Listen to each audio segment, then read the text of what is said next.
Buenas noches, compañeros visitantes de la Casa del Pueblo de Miraflores.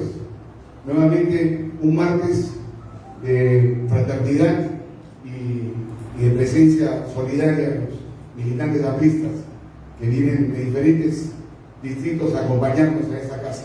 Pero hoy día es un día más especial que otras veces. Hoy día es un día de homenaje de los militantes a nuestro querido jefe, maestro y guía Víctor Raúl Aya de la Torre, por su natalicio, por los 128 años de aquel día que Dios así lo quiso, que en la tierra de Trujillo diera a luz una familia de mucho respeto, de mucho abolengo, en el hogar de los Aya de la Torre, diera los primeros minutos y días posteriores para nuestro país, para la humanidad en general, a vida a Víctor. Esta noche tenemos la presencia de Rosario Fernández, de Úrsula Chamochumbi, nuestro secretario nacional de organización, Enrique Delgado, y nuestro subsecretario nacional de organización, Javier Trevesario. Compañero Javier. Compañeros, muy buenas noches. Brevemente, toda vez que, como dijo nuestro compañero Fernando Lindo, nosotros venimos en un segundo ciclo de conferencias en tema de coyuntura política. Han estado diversos expositores, compañeros invitados, intelectuales, políticos, etc. Pero hoy día hemos querido hacer una parte porque hemos llamado el especial de la fraternidad. Este evento no es una conferencia, este evento, compañeras y compañeros, es una noche de recuerdo, de reflexión, de nostalgia, de homenaje al jefe del partido. Entonces no vamos a la presencia de conferencistas, sino de compañeros que tienen un ángulo diferente, cómo vieron, cómo conocieron o qué saben de ella. Después de esto, también escucharemos a algunos compañeros que puedan contarnos alguna anécdota, alguna conversación, algo que tienen que referir para el restaurante. Queremos darle a esta noche una noche fraterna, diferente, no las tradiciones que tenemos para conferencias, los debates que iniciamos. En ese sentido, vamos a dar inicio a esta reunión de la fraternidad, especial de la fraternidad, dando uso a la palabra a la compañera Rosario Fernández, para que un fuerte aplauso. Y ha sido excelente, una compañera de gran valor. Muchas gracias. Buenas noches con todos. Estoy muy agradecida por la convocatoria que el compañero Javier me hizo hace un par de días y agradecida por dos motivos. Primero, porque la fecha es especialmente sensible para todos nosotros, muy grata. Vamos a homenajear, como digo yo, al joven centenario Víctor Raúl Aya de la Torre. Joven centenario porque a pesar de que efectivamente nacido en 1895, hoy se cumplen 128 años de su natalicio, pero su espíritu, su pensamiento, su formación y la herencia tan importante que nos dejó es actual, es absolutamente vigente y por eso es el joven centenario Víctor Raúl Aya de la Torre. Como me dijo el compañero Javier, la idea era no tener una conferencia de grandes bases doctrinarias, de datos numéricos, sino más bien una noche de grato recuerdo, que nos una a aquellos que venimos de viejas familias artistas y que guardamos con mucho recelo esa herencia que es parte de nuestros patrimonios familiares, de miles y miles de familias artistas que han hecho posible que el partido sea cada vez más grande, pase lo que pase y pese a quien le pese. Así que yo quiero contribuir con unas pocas palabras y algunos gratos recuerdos. Primero, siempre es bueno recordar quién era Víctor Raúl, ¿no? Y efectivamente, como lo dijo al principio Fernando, mi compañero Fernando, él nació en una distinguidísima familia trujillana, ¿no? de lo cual, si ustedes no lo sabían, se los comento, en realidad su apellido real era de la Haya, no era Haya. El padre, sin embargo, suprimió el de la y se quedó como Haya. Y él se llamaba Víctor Raúl porque su madre se llamaba Zoila Victoria, de la Torre de Cárdenas, y su padre se llamaba Raúl Edmundo, de tal manera que la combinación de los dos nombres fue la que motivó a los padres a bautizar a su primogénito como Víctor Raúl. Él era un niño nacido, como se dice en nuestras viejas familias, en cuna de oro. Quizá no desde el punto de vista estrictamente monetario, sino más bien del nivel social y cultural en el cual afincó su vida. Es muy importante saber eso, porque el padre de Víctor Raúl era profesional, era contador de profesión. Además era profesor como muchos de nuestros padres que tenían otra profesión y además eran profesores. Y era también periodista. La madre, una mujer, la describen en las biografías como muy bonita, como muy fina, como una persona muy distinguida, y se casó con su primo, porque el padre de Víctor Raúl y la madre de Víctor Raúl eran primos. Y entonces hubo oposición familiar a este matrimonio entre parientes, ¿no? Y tuvieron que esperar al fallecimiento de uno de ellos, no me acuerdo si del padre de ella o de él, para finalmente materializar y cristalizar este matrimonio. Ellos se casaron en abril de 1894 y luego en febrero de 1895 nacía el niño Víctor Raúl, el hijo mayor. Luego él fue creciendo y estando muy unido a su hermano José Agustín, llamado Pucho, ¿no? Con quien fundó clubes deportivos y tuvo además mucha actividad intelectual desde muy joven, ¿no?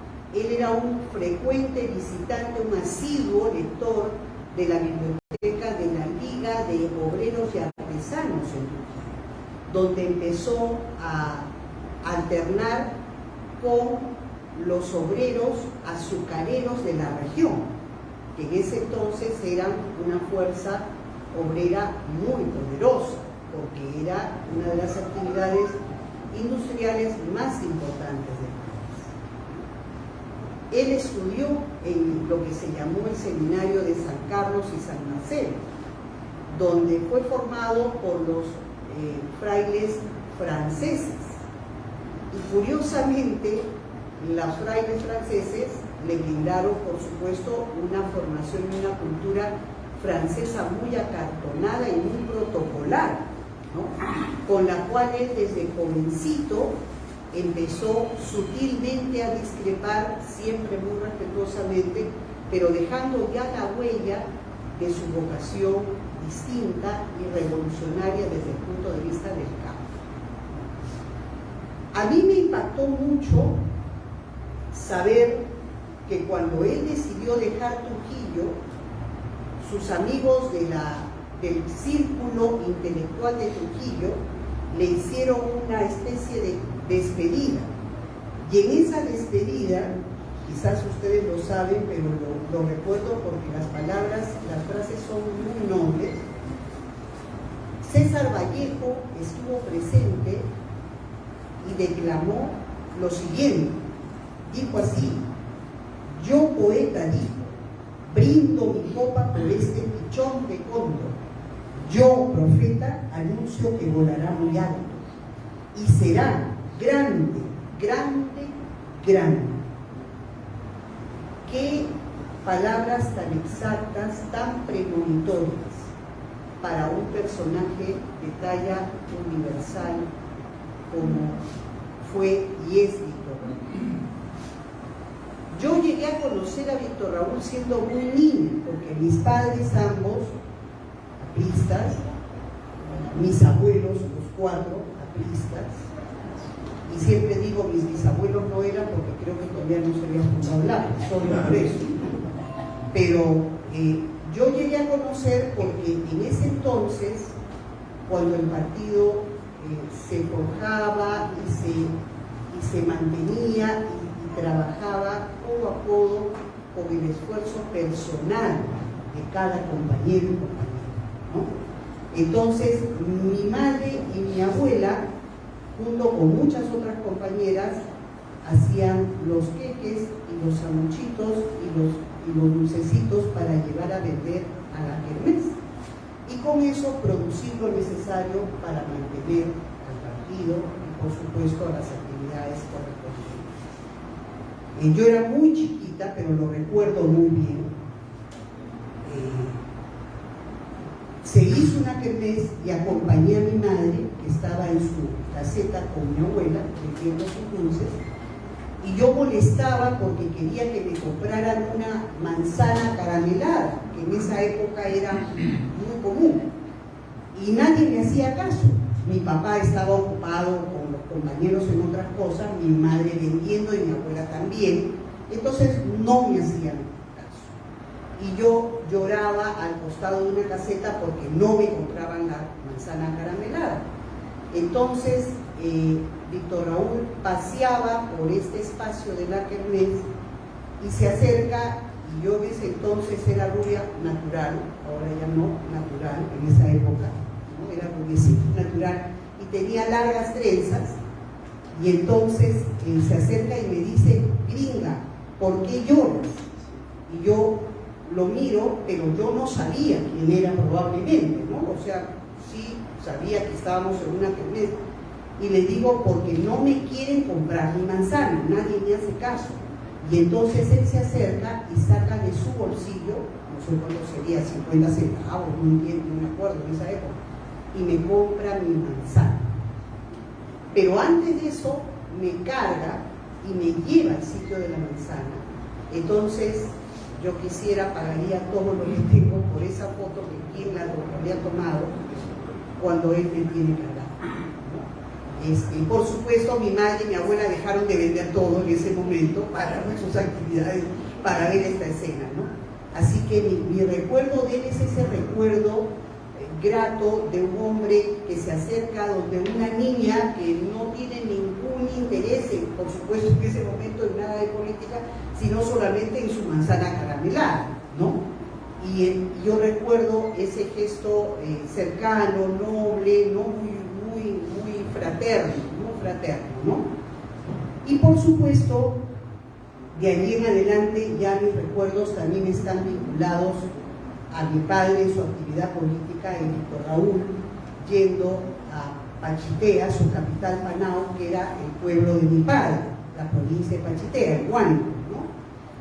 Y alojándose en la casa de mis abuelos, que era una casa enorme que tenían allí, y una foto maravillosa que yo conservo de Víctor Raúl joven, con mi padre jovencísimo en esa época. Mi padre fue en ese entonces diputado más joven, ¿no? Luego con el golpe de Oría, por supuesto, eso terminó. Y lo recuerdo desde esa óptica, ¿no? Y lo recuerdo luego cuando mi padre en algún momento me llevó previo a la constituyente al local del partido para poder ver cómo se desarrollaba toda la actividad previa a la constituyente, ¿no? Entonces mis recuerdos de Víctor Raúl están vinculados a esa historia mía, ¿no? Muy personal, que la recuerdo vívidamente, a esta historia con mis padres, ¿no? A esta historia con mis abuelos, mi abuela preparando algo para que el jefe coma, ¿no? En la campaña con mi papá, ¿no? Mi mamá cuidando que el jefe no deje de tomar su desayuno porque se va a cansar. Mi mamá era la jefa de campaña de mi papá. Ahí no había, en esa época no se contrataba ninguna empresa, ¿no? Mi mamá era la jefa de campaña y su campaña era puerta a puerta, ¿no? Como decía mi mamá, radio venda, o sea, pidiendo voto a voto, ¿no? Así era en ese entonces, ¿no? No habían grandes recursos económicos porque no se tenían. No había despliegue de propaganda porque no se hacía. No habían grandes afiches porque no había para eso, ¿no? Era una campaña austera, fraterna, ¿no? Todos peleando por lo que más importaba, que era Víctor Raúl. Entonces, mi historia es una historia de recuerdo grato. Luego de eso, evidentemente, yo he recibido esto en herencia y lo he cultivado desde siempre muy cercana con mi padre en esta casa, porque mi papá, ya mayor, junto con otros compañeros, ingeniero Vera La Rosa, Cachito Bedoya, Percy Murillo, ¿no? Fueron quienes formaron Nuevos Rumbos. Eduardo se debe acordar bastante bien de Nuevos Rumbos, ¿no? Aquí en esta base, ¿no? Reuniéndose, y parecía increíble. Y él me decía, yo le dije, papá, me decía, es mi grupo Grifo. Yo le decía, ¿por qué Grifo? Porque ahí están todos los orfanatos, me decía, 80, 84, 90, 95, ¿no? Y hay una foto muy linda de Caretas, que yo la enmarqué y la conservo, hermosísima, donde están todos ellos abrazados en el patio de Alfonso Lagos, ¿no? Muy bonito. Y el artículo se llama Volver a los 80, ¿no? Y es que todos ellos tenían mínimo 80, entonces eso los hermanaba, los unía. Era la escuela, ¿no? Era la escuela, era la escuela del deber de estar siempre atento al partido, siempre colaborando, siempre, como decía mi papá, siempre estudiando, nunca se termina de aprender, y siempre alegres y felices. Todos ellos se habían ganado su canastazo, porque todos tenían cana. Mi papá, el Cachito, todos habían purgado su cárcel, y era parte de su historia personal de vida, ¿no? Como muchos los que están aquí y que nos honran su presencia, digo, en la fotografía. Entonces, esa es una historia que puedo yo contar, que soy alguien que pertenece a una tercera generación artista, ¿no? Y para mí eso es mucho. Y ruego a Dios que ojalá me escuche y tenga yo una cuarta generación y hasta una quinta generación artista, me sentiría muy feliz y muy contento. Así que esto es lo que puedo compartir con ustedes, sencillo, grato, fraterno, con datos biográficos que siempre hay que recordar, que son importantes, y sobre todo con este espíritu que hoy día reina en esta pequeña gran sala, el espíritu fraterno, que es importantísimo, que tengamos siempre esa cercanía con el compañero, ese apoyo al compañero, ese auxilio al compañero, de todo tipo, material, espiritual, emocional y por supuesto de formación política. Así que con eso termino mi pequeña alocución y espero que haya podido distraerlos un poco con la historia, recordar conmigo, rememorando tiempos idos muy gratos, y que espero que les haya sido de agrado. Les agradezco muchísimo haberme escuchado y aquí estoy para contribuir.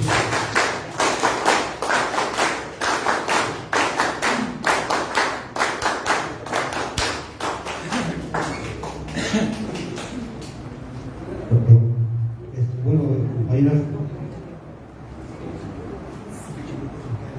compañera Rosario se retira porque tiene un compromiso ante el lado. El saludo correspondiente a las partes. Muchas gracias. Por su valiosa presentación de la composición de la oportunidad por la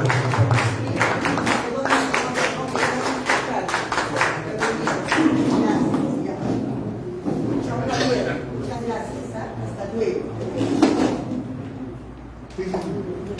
Bueno,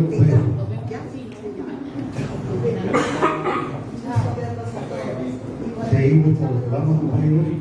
Un abrazo, cariños. El partido multigeneracional, hemos tenido la oportunidad de escuchar a la compañera Rosario en el proceso de renovación partidaria que con nosotros la compañera Úrsula Valderrama. Ella es joven militante del partido y es coordinadora de progresión de progreso. Perdón, disculpe.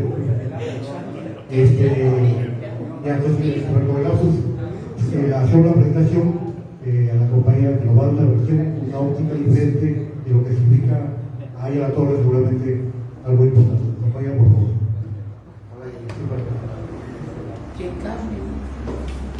Gracias, compañero. Buenas noches, compañeros. Yo quiero empezar saludándolos a ustedes, a los que están aquí en vivo y en directo con nosotros, a quienes están conectados también a través de las redes sociales para este importante evento.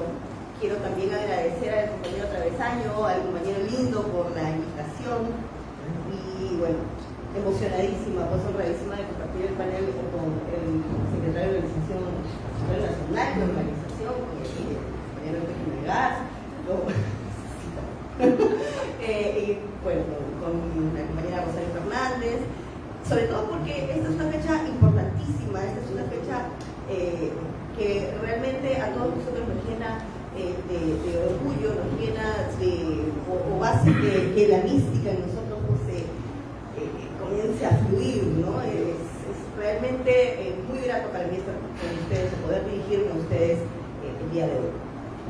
Por obvias razones, yo no puedo contarles mis experiencias personales con Víctor Raúl, pero sí tengo un recuerdo añejo ya, un poco, de lo que significó o de cómo entró en mi vida, el partido en general, ¿no?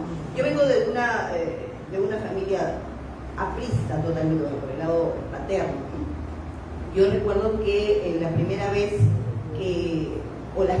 veces que vi a Víctor Raúl en la casa de mi bisabuelo fue pues cuando era muy niña, ¿no? Porque había un retrato en la sala de la casa, había un retrato de mis bisabuelos, ¿no? Esas fotos antiguas, tan bonitas, pero frente a ellos, en frente, había pues otro señor que yo no conocía, a pesar de que iba permanentemente a la casa de mis bisabuelos y que esa casa siempre estaba llena de gente, de personas mayores que yo, por supuesto, y jamás había visto a este señor en vivo y en directo. Entonces yo decía, pero ¿qué hace ahí?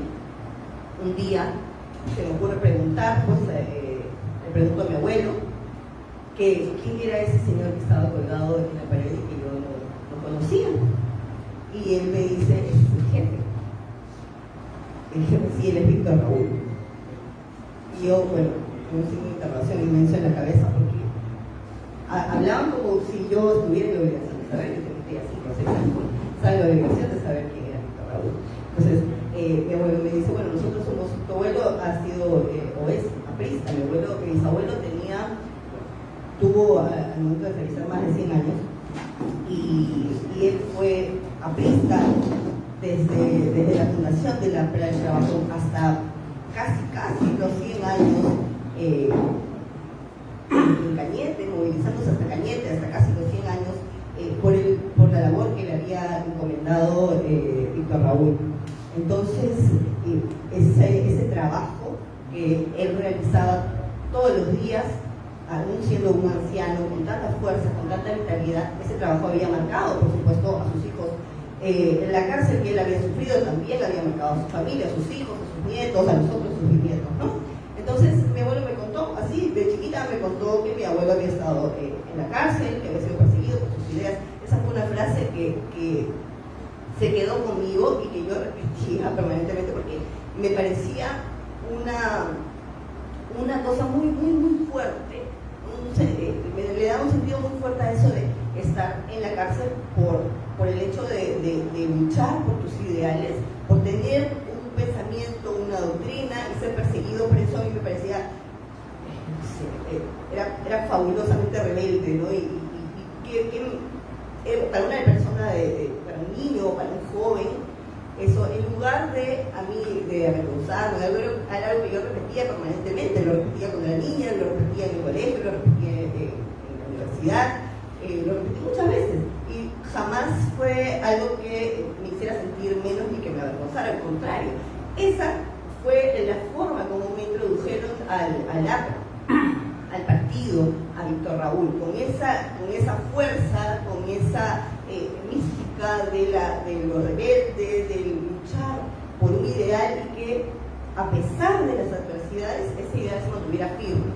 Entonces, estoy convencida de que quienes sentimos ese compromiso lo sentimos primero, por supuesto, porque tenemos una conciencia social bastante más desarrollada y por supuesto queremos el bienestar de nuestro país y queremos sacar adelante a nuestro país, pero además porque sentimos en la conciencia, en la espalda, el gran legado, el gran compromiso de los que estuvieron antes que nosotros.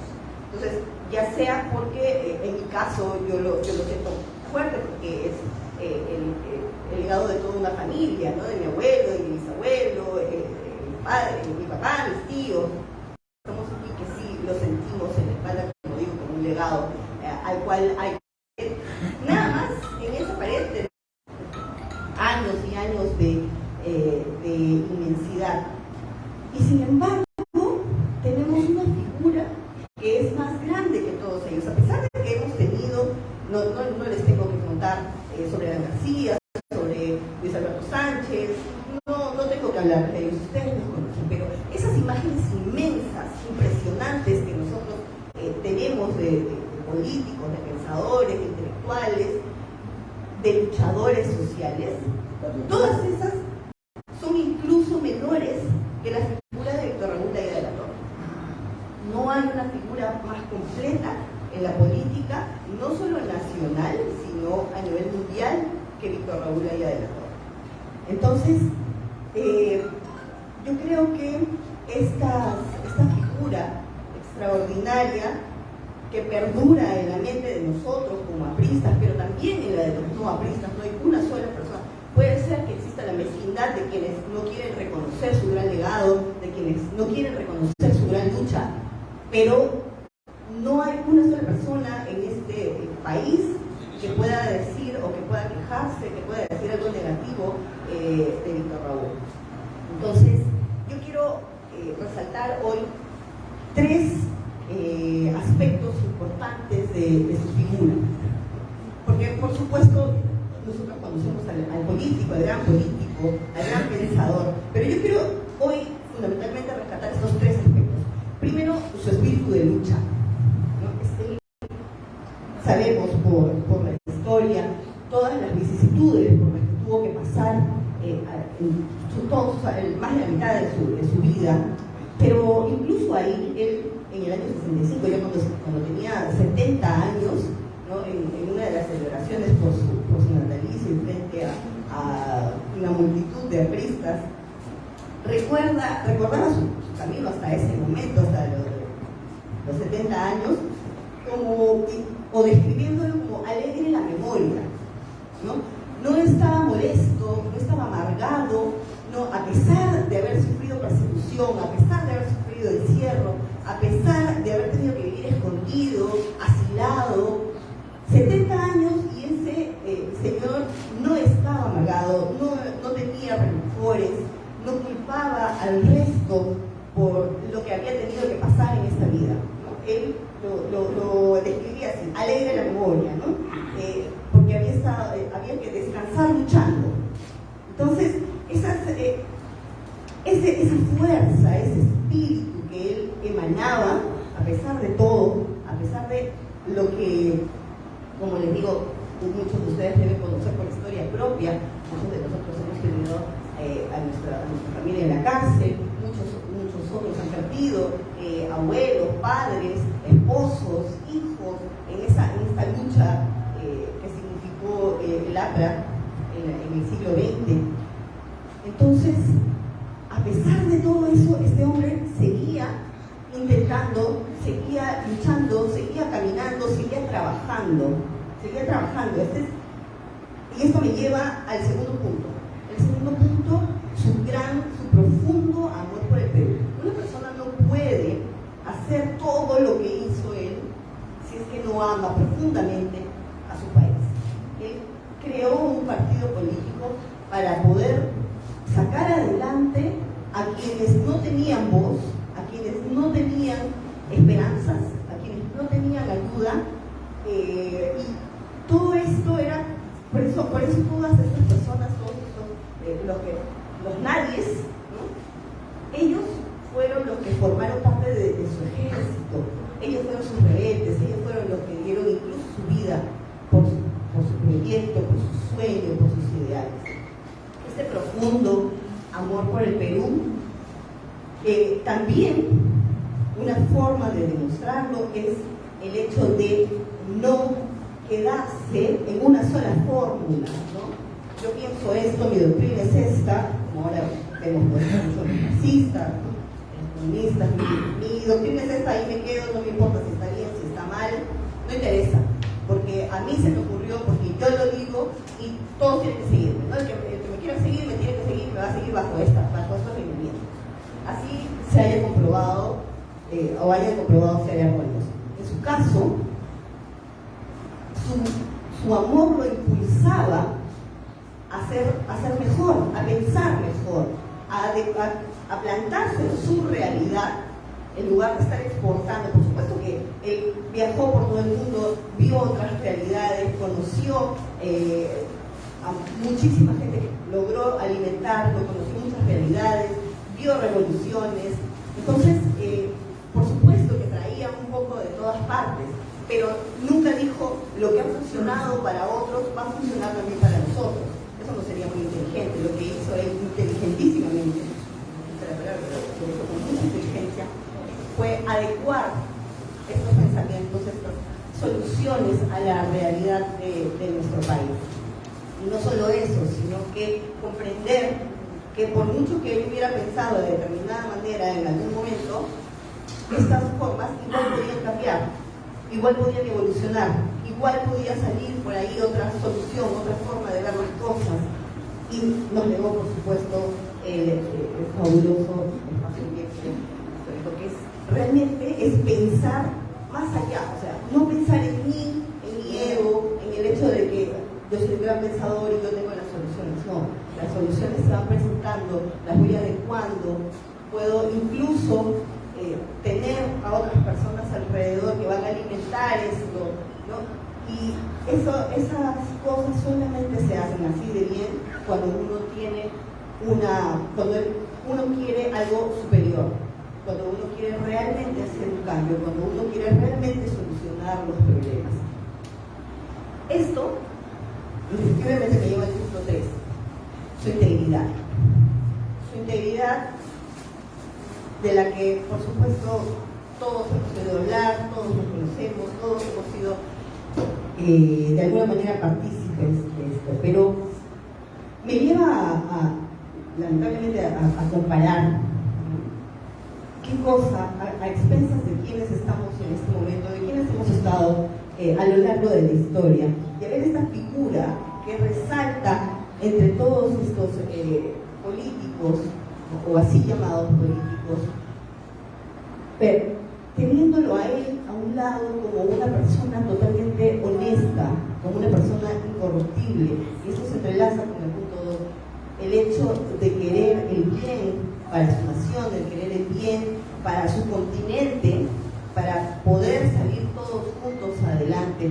Ese hecho, el hecho de trabajar por todos, no para sí mismo, porque él nunca obtuvo ningún rédito de esto, el trabajar para otros, el jamás dejarse corromper por el poder, por el ego, por el dinero, por nada. Eso nos deja un gran ejemplo y un gran compromiso.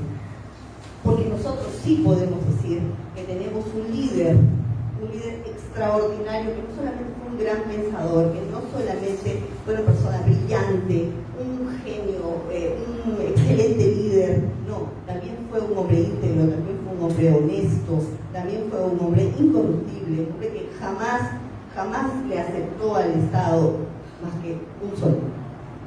Entonces, tenemos nosotros ese orgullo con el cual cargar, ese legado en la espalda que nos compromete cada vez más.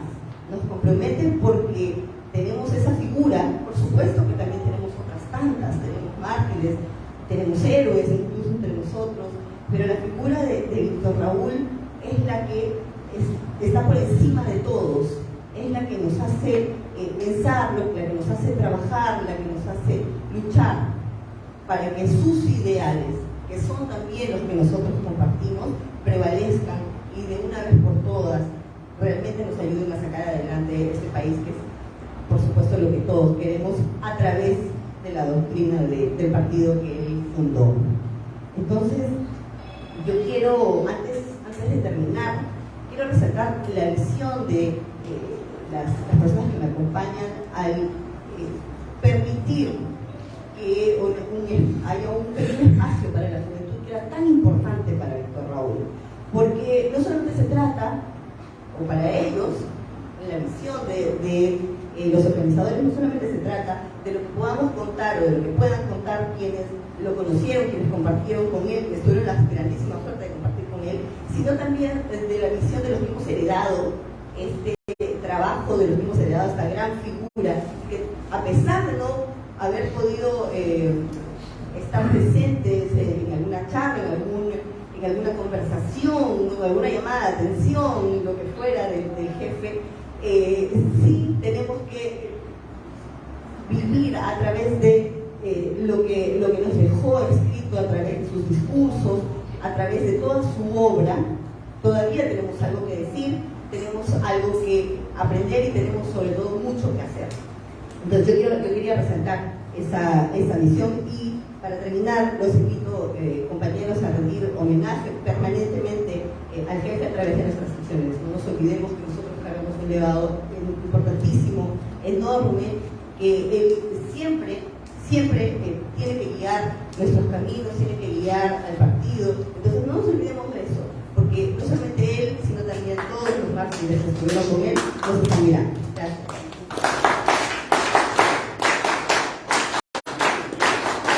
Muy bien, vamos para la compañera. Los compañeros, toca presentar, obviamente que no hay tiempo igual, el protocolo obliga, nuestro secretario nacional de organización, el compañero Enrique Melgar Moscoso. Fuerte mano por nuestro secretario nacional.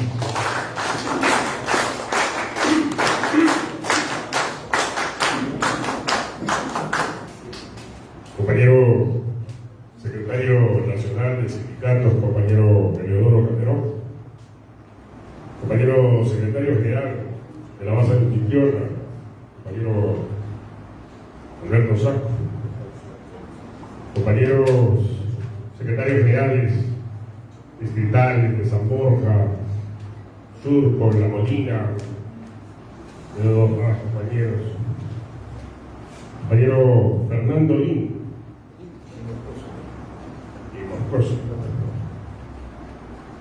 excelente gestor, a quien va mis palabras de felicitación también por todo ese trabajo que se está desarrollando en esta ejemplar base de Miraflores. Compañero Fernando Alfaro, ex secretario general de Trujillo, compañeros miembros del Buró de Organización, que siempre me place verlos y estar presentes. Está mi compañero, amigo y hermano también, Gonzalo Mirón, excelente abogado, ha hecho mucha historia en Junín y Madre de Dios, hoy nos acompaña. Compañeros dirigentes, compañeros ministrantes, compañero José Luis Sánchez Cerro, un honor tenerlo acá en casa. Compañeros, en realidad cuando surgió la idea de motivar esta conversación, como bien lo dijo en un inicio, era un poco expresar nuestros sentires y nuestra visión de allá adelante. Y voy a hacer una confesión. Yo había venido con algún texto preparado, pero escuchando y viéndolos a ustedes, grandes compañeros que estoy seguro que tienen mucho más que contar que allá en la torre que hablan. Voy a hacer una confesión que nunca lo hice. Alguna vez mi padre me decía, tú como político no puedes decir que empezaste por eso en la política. Yo les voy a comentar, y si me sonrío, porque en los años 78, yo tenía 10, yendo para los 11 años, había conocido a la hija de un compañero, Patti, que siempre me invitaba a jugar ping-pong en un local del partido, allá en Huancayo, y ella fue la que me presentó y me dio el primer libro que leí, que era la biografía de ella, La Torre por José de Pomar, y que realmente me impactó. Estamos hablando de los 10, 11 años, que casi nadie lee ese tremendo libro a esa edad. Pero lo que definitivamente hizo que admirara devocionalmente a ella de la Torre fue el año 1979, cuando estábamos, obviamente, yo muy chiquillo, participaba en todo el proceso electoral constituyente, y bueno, la constituyente, yo estaba en primaria, pero nunca me voy a olvidar el día que el jefe se fue en ese polvo viaje a las estrellas. Creo, y hasta ahora en mi familia me dicen, nunca había llorado tanto por ningún familiar que había sentido tanto esa muerte. Sin haberlo conocido físicamente, me había adentrado leyendo esa historia, leyendo su biografía. Un prohombre que motivaba no solamente a seguir un ideal, no solamente a integrar un partido, sino a comprometerse con la sociedad. Y digo, me pongo en ese contexto, muy joven, ¿no? Ese fue mi primer contacto con ella de la Torre. La tristeza, el dolor, pero además el saberlo tan grande, tan inmenso, no solamente en sus ideas, sino en esa vida que bien lo has dicho y han recordado ahora, esa vida de sacrificio. Y obviamente que suena iluso tratar de emular a un gigante de la historia y de la política, pero sí, y creo como a muchos de ustedes y los que estamos acá, nos marcó ese derrotero. Cada uno de ustedes, y de hecho tienen una historia, cada uno de ustedes aquí, dejando los tiempos de familia, dejando los tiempos de profesión, dejando los tiempos de empresario, venimos a recordar a quien nos congrega, a ella de la Torre. Cuando me acuerdo, y todos ustedes deben recordarse, antes para tener el carnet celeste de la Juventud Aprista Peruana, había que tener 6 meses de preparación. Y el último curso era la vida de ella de la Torre. ¿Y cuánto hace qué compañero nos motiva? Y acá yo quiero homenajear a un compañero que también está junto a los que brillan en el oriente eterno. Oscar Castro, un compañero de muchas décadas allá en Junín, Huancayo, mi base. Y me habló tanto de allá de la Torre. Y les comento que llegó un momento de repente, muy joven, muy adolescente, mis comparaciones de mis familiares eran en torno a ella de la Torre. Yo lo miraba a mi viejo y decía, me falta bastante. Miraba a mi tío, un gran aprista, a quien también le rindo homenaje porque siempre me brindó los libros, la literatura aprista. Pero leía a ella de la Torre y lo miraba y decía, no, no está a la altura.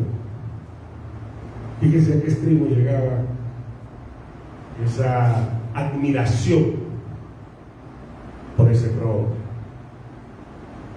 Y ya internamente, cuando comenzamos a asumir algunos cargos dirigenciales,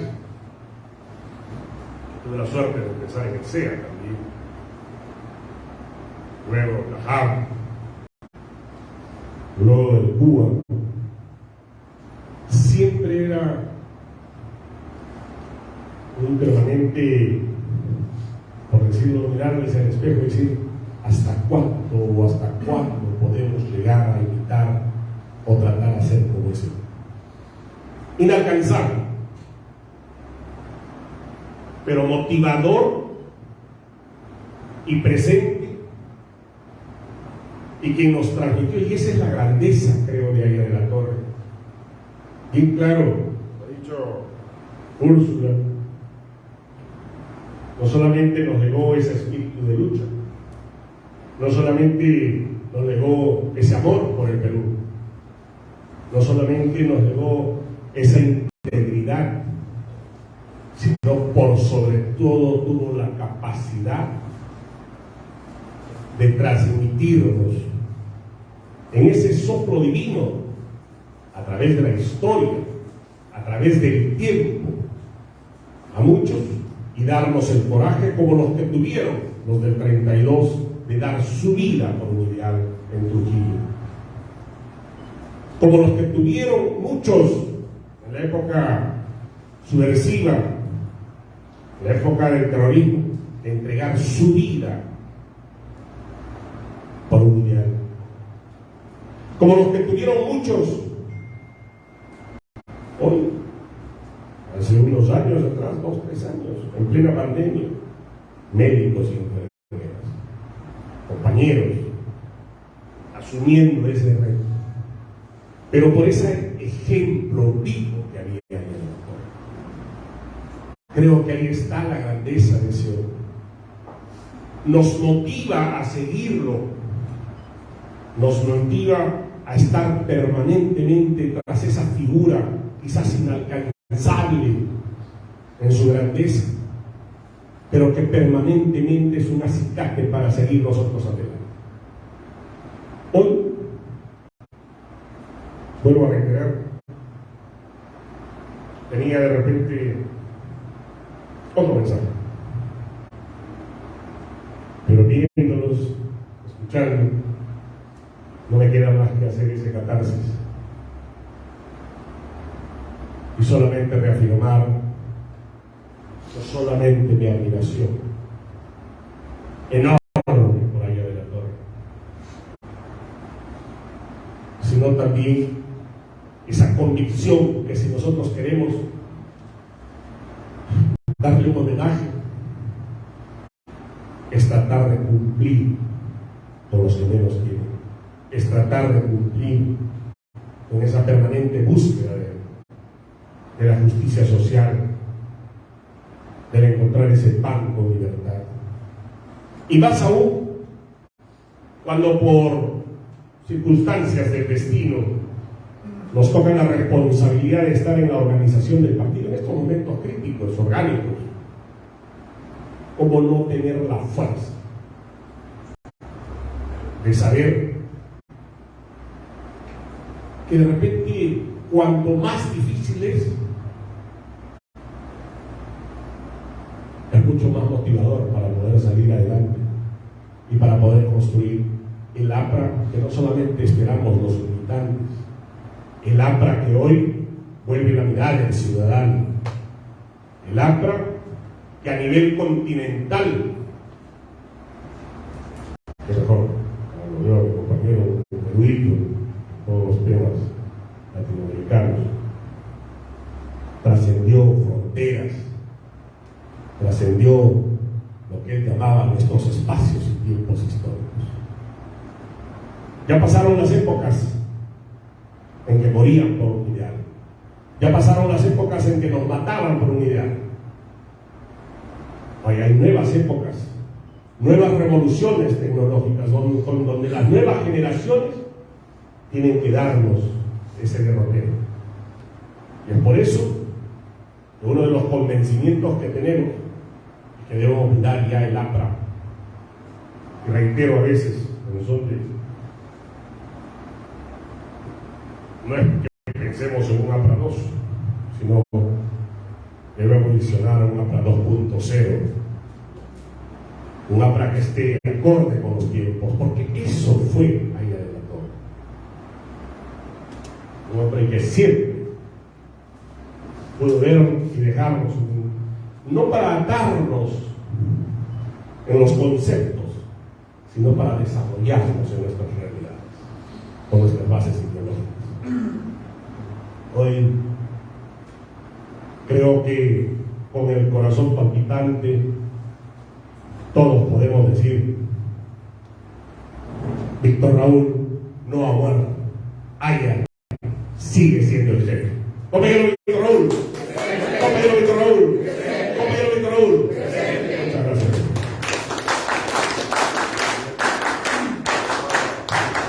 Sí, compañero.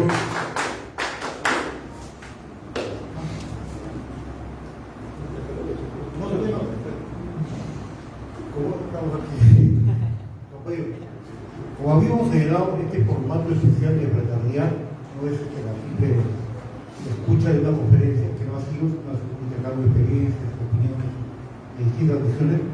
Nos gustaría también brevemente escuchar alguna experiencia, alguna anécdota de los compañeros presentes.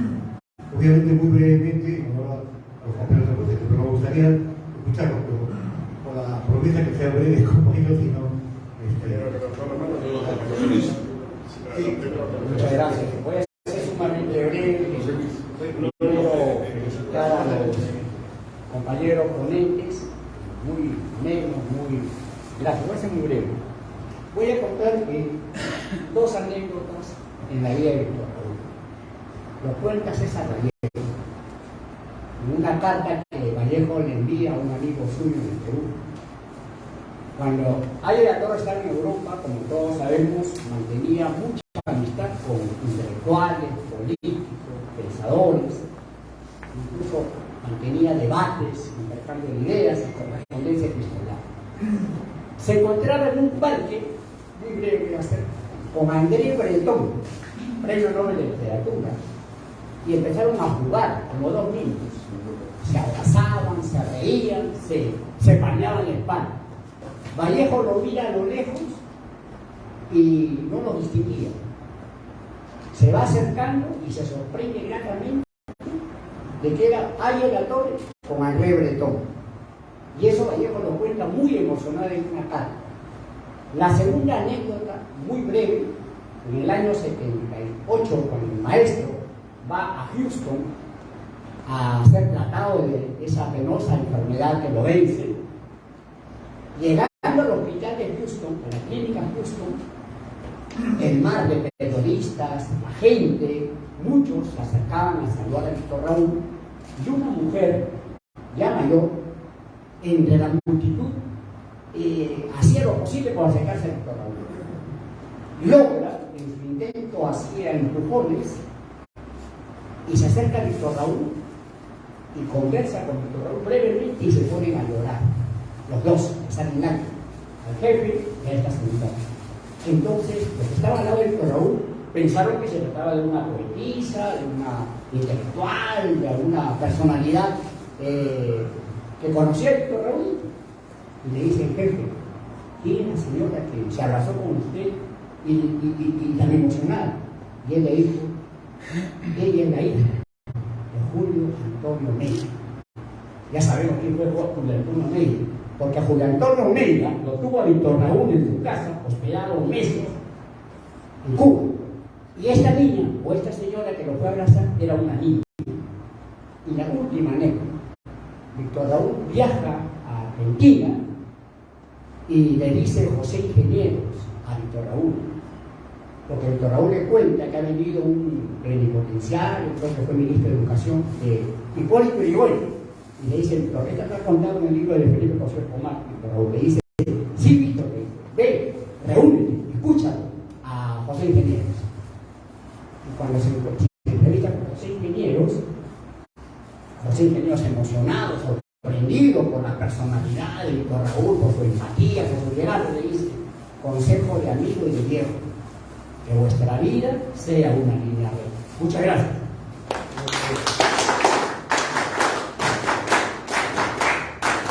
Buenas noches, compañeros.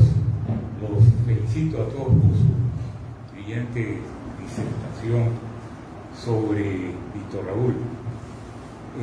Yo a Víctor Raúl lo conocí muy de cerca, porque fui miembro de su buró de comunicaciones y estuve durante 5 años, todos los días, pero no es exageración, todos los días viendo a Víctor Raúl. Y me acuerdo una vez que me dijo: yo tuve un sueño en el panóptico, porque tu abuelo, el presidente Sánchez Cerro, me metió preso. ¿Y cuál fue el sueño? Me dijo: soñé que caminábamos entre columnas. Era masón como yo, Víctor Raúl. Y entre columnas tiene mucho significado, la JB, etcétera, etcétera. Y cuando llegaron al medio de las dos columnas, se abrazaron el presidente Sánchez Cerro y Víctor Raúl Aguilar Torres. Y le dijo en su sueño en el panóptico, le dijo: no te preocupes, Víctor, que nosotros lo superaremos. Y el jefe volteó y le dijo: y esa superación eres tú, que estás conmigo todas las noches en este sillón. Realmente fue, para mí me marcó la vida. Igual, cuando yo era segundo secretario en la OEA, era segundo secretario diplomático, alguien me llama y me dice: Víctor Raúl está en la clínica. Oh, sí, voy a llamar. Y lo llamé. La primera vez que lo llamé, Jorge me dijo: el viejo está durmiendo. Como diciendo, no lo despiertes, claro. Lo llamé al día siguiente y me dijo: Jorge, el viejo está en exámenes médicos.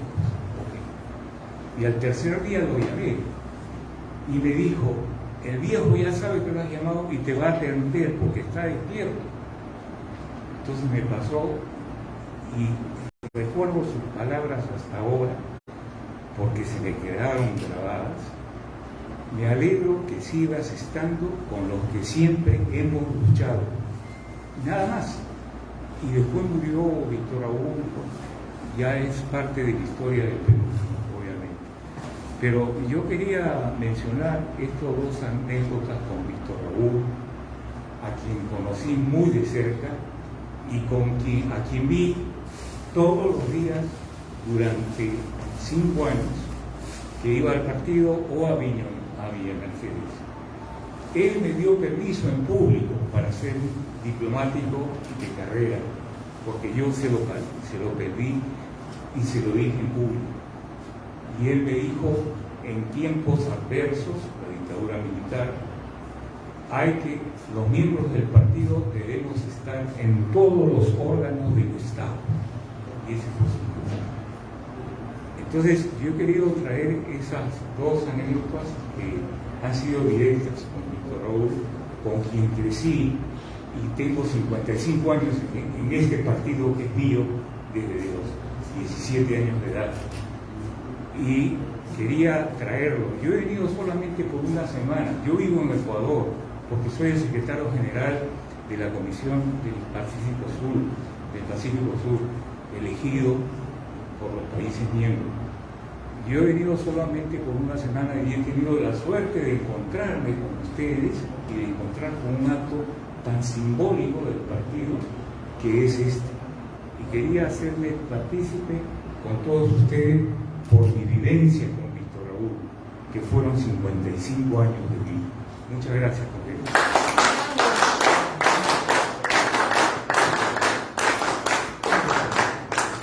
¿Alguien va para concluir, compañeros? Si me permite, realmente escuchando la palabra de nuestro compañero José Luis Sánchez Cerro, creo que acá está la expresión también de una de nuestras esencias, que es la unión de los trabajadores manuales intelectuales. Yo quiero pedir un fuerte aplauso, tanto obviamente el aplauso para todos ustedes, pero personificado en nuestro compañero José Luis Sánchez Cerro, y también en mi compañero, amigo, al que admiro mucho, Caballita, que tiene mucho que contar sobre el viejo. Un gran aplauso para él. Gracias.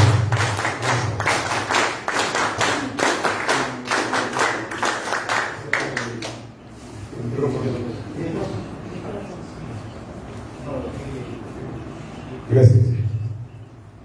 Gracias, José Luis. Acá recuerdo al Buró de Confusiones, del cual formaste parte con un distinguido grupo de compañeros de aquella época, de los años 70, 69, 70, 73, 74. Yo hice artista en el 72, exactamente, en agosto del 72. Decíamos hace unos minutos que hablamos de la fraternidad, y sí, yo quisiera agregar que para nosotros la fraternidad aprista no es de un día, no es solamente el 22 de febrero, es un estilo de vida. Nosotros vivimos así, en hermandad, en compañerismo, siguiendo el ejemplo de Víctor Raúl ahí de la Torre. Está en ese grupo de la fotografía que hizo referencia a Rosario hace unos minutos, y debo aclarar para los que no tienen el mensaje claro con por qué ellos y no algunos otros que podrían estar faltando. Ese grupo de la primera línea son los fundadores, al igual que Antenor. Esa es la primera generación. La segunda generación ya es con Andrés, Armando, Luis Felipe, Fernando, León de Ibero, pero a todos ellos los une un detalle muy específico. Eran miraflorinos, residieron en algún momento en Miraflores. El jefe tuvo muchos incahuasi en las épocas de persecución aquí en Miraflores. Una de las casas que dio cobijo y seguridad a Víctor fue la casa precisamente del compañero que esta aula lleva su nombre, Alejandro Saco de Quesada, padre de Alberto, que está por ahí sentado. Entonces, hay un gran motivo por los cuales están ellos en ese grupo. Hay de la Torre, como se dice, primo inter pares, es el primero entre los iguales, y adicionalmente son hermanos mayores también, todos en grupo. Todos faltan columnas, elegirlas correctamente, pero todos son mayores. Bueno, agradezco los minutos y quisiera compartir con ustedes un pequeño video que hemos preparado en base a una filmación que tiene su origen en el video de más de 1 hora y media, hora y 15 de duración, que fue editado por el compañero Luis Alba Castro, pero hemos extraído algunas fotografías y algunas escenas. Por favor, si son tan gentiles de acompañarnos.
Compañeros, muchas gracias.